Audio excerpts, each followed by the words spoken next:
Hello friends. This year's budget had generated a lot of expectations, positive expectations as well as negative. Now on the positive side, people expected that the basic exemption limit would be increased or the limits for deductions in the sections 80C or 80D would be enhanced, etc.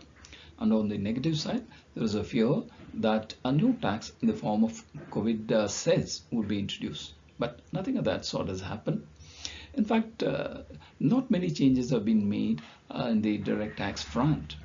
Let us examine in this video some of the key changes made under Income Tax Act.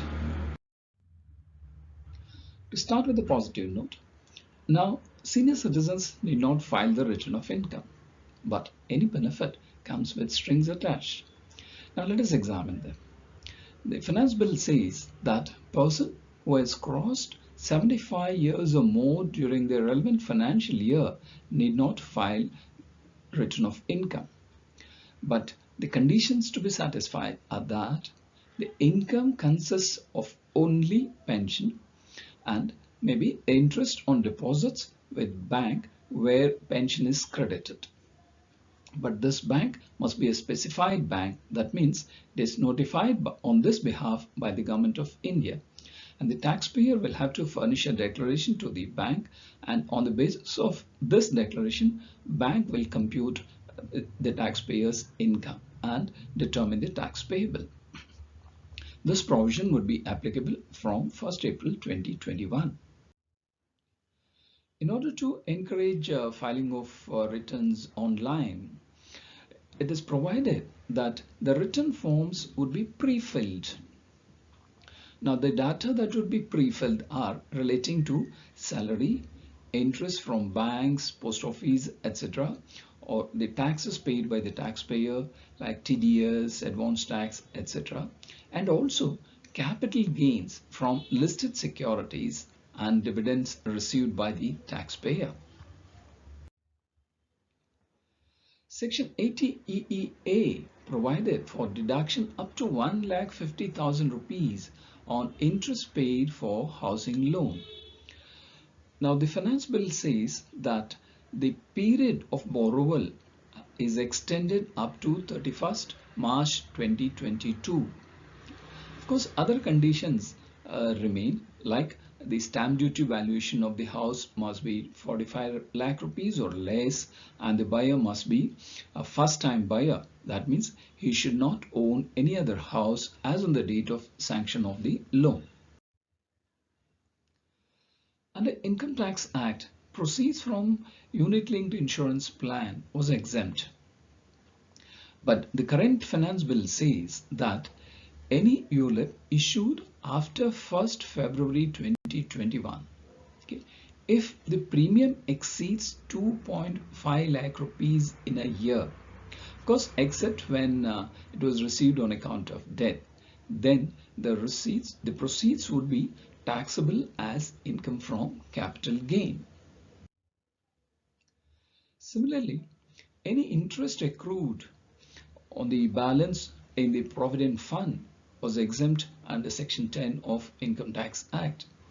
Now, the current finance bill says that this exemption is withdrawn in respect of interest accrued on contributions exceeding 2.5 lakh rupees per annum, and also the contributions made after 1st of April 2021. Let us see some of the changes made with relevant to other provisions. Now, Section 44AB requires certain taxpayers to get their accounts compulsorily audited. Now, the threshold limit for this provision has been increased to 10 crore rupees. But this enhancement is applicable only to the taxpayers having at least 95% or more of non-cash turnover. Section 36 provided that employees' contribution to welfare fund would be deductible in the hands of the employer if they are paid within the due dates. Now, this term due date was giving rise to a lot of litigations. The meaning of the term due date, because some of the high courts like Karnataka High Court have held that the meaning of the term due date is the due date for filing of return of income by the employer as provided in section 43B. But there were other high courts like Gujarat High Court which held that due date means due date in the relevant acts like PF Act, etc. Now, in order to bring clarity, the present finance bill says that due date means the due date as per the relevant acts. Another area of litigation was with regard to depreciation on goodwill. Now, Supreme Court has held that depreciation is available on goodwill. Now, the Finance Bill 2021 says that this is not so. Now, henceforth, goodwill is not entitled to depreciation. One more new provision that has been introduced on TDS front is that a TDS or tax deduction at source of 0.1% would be made on purchases above 50 lakh rupees by a person whose turnover exceeds 10 crore rupees a year. The change in advance tax is that now till now person who's in receipt of dividends had to pay advance tax on their respective due dates like maybe June, September, December, March, etc. whether dividends are declared or not. Therefore, the taxpayer had to estimate the income and then pay advance tax. In order to remove this difficulty, now the finance bill says that on dividends, advance tax will be paid only after declaration or payment of dividends. In order to discourage non-filing of return of income, the finance bill has provided for higher tax deduction at source for the people who don't file their return of income. But of course, this is not applicable to incomes from salaries, etc. And this would be applicable from 1st July 2021.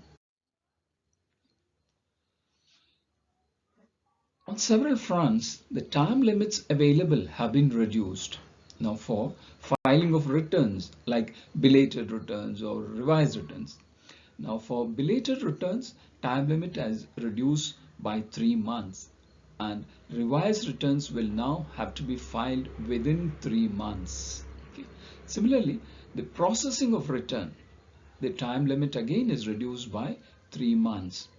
And for the purpose of reopening of an assessment by the department, the time limit is reduced from 6 years to 3 years. And for completion of assessments, time limit is reduced from 21 months to 9 months. With the purpose to reduce litigation, a dispute resolution committee is proposed to be set up. But this provision would be applicable to taxpayer who have a taxable income of up to 50 lakh rupees and the disputed income is only up to 10 lakh rupees. Yes friends, that's what I had in this video. Thank you very much.